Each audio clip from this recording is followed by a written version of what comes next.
steps is Twitter taking to improve security online? Joining us live is the Mashable.com tech reporter, Samantha Murphy in New York. Samantha, thanks for joining us. Hi, how are you? Good, good. You know, last week you weren't here, but we were talking about how there are a lot more ads and ways to buy things and click on things on Twitter. And of course, it's always been a feed for that, but it seems like that's been improving, and there's been more of those popping up on a lot of our feeds. But with that comes security questions, right? Sure. Yes. I mean, anything that's popular online is going to be a hotbed for cyber criminals, whether it's Pinterest or Facebook or Twitter. They're going to want to go where the eyeballs are. So there's lots of different things that are happening on Twitter. There's lots of phishing scams, which go after your passwords and your user information as well. But there's also hacking groups that they call themselves hacktivists. And they use the platform to kind of amplify the message or statements that they want to make. And we've been seeing a lot of that happening recently as well.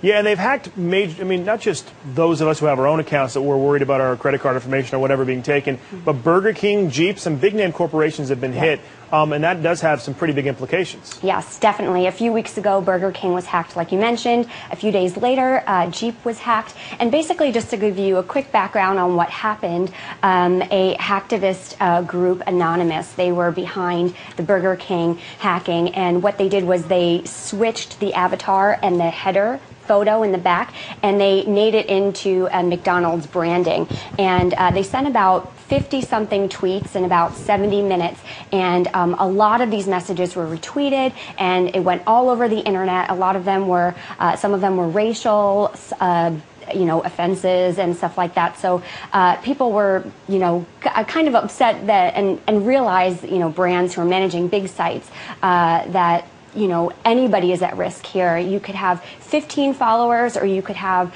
15 million followers, and people are still logging in the same way with one password. And with that in itself, there's a lot of security issues around that. Right. Samantha, is this indicative of a greater problem? We had a guest on earlier this hour talking about cybersecurity and the threat being faced from Chinese hackers and North Korean hackers. But you talked about hacktivists. Is this indicative of a greater cybersecurity issue that we're dealing with now on a massive level? Sure. Like he was saying earlier, we really are at risk for some sort of cyber warfare. Experts are already talking about talking to business schools and trying to teach people that are going into this space on how to prevent these things from happening. But if you just look at, let's take a very simple example. Let's say you're at an airport and the ticketing system goes down at the airport. People can't board their planes, the flight isn't able to leave the gate, and then the flights in the air aren't able to come in and then are rerouted to another airport. So just something so small like that can have much bigger effects. And then also, electricity in the middle of the winter could go out, or trains could even be derailed. There's a lot of, our systems, a lot of our infrastructures haven't been changed in 30 years. And these hackers, and a lot of them moonlight, or at least hacktivists, are IT specialists that do these things, moonlight, on the side. But, it's very powerful, these platforms, but when taken advantage of, there are certainly some negative and terrible things that could happen from it as well. Yeah, I'm going to give you a couple quick chats before we let you go. One is, isn't anyone listening says, I'm not a techie or a hacker, but I do know that whatever me or anyone else puts on the net is retrievable. And Joyce EB says, Adam, I clicked on YouTube and now I can't get off Twitter. It shows up with my pictures. So there are a couple of things that viewers are talking about, some of the things that they're dealing with.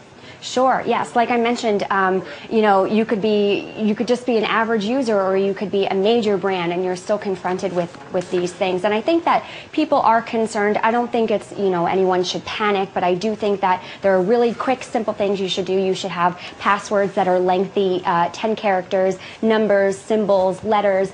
If you are letting third parties, mesh with your apps on Twitter, you should go back afterwards and take that out, because they save information. So there's lots of little steps you can do to be preventative. But in the meantime, sites like Twitter need to step up their security so we can feel more secure in the long run as well. All right, Samantha Murphy, tech reporter at Mashable.com. You can find her at Murphy Samantha J. It's her Twitter handle. We appreciate you coming on, talking about security. Thank you. Thanks. All right.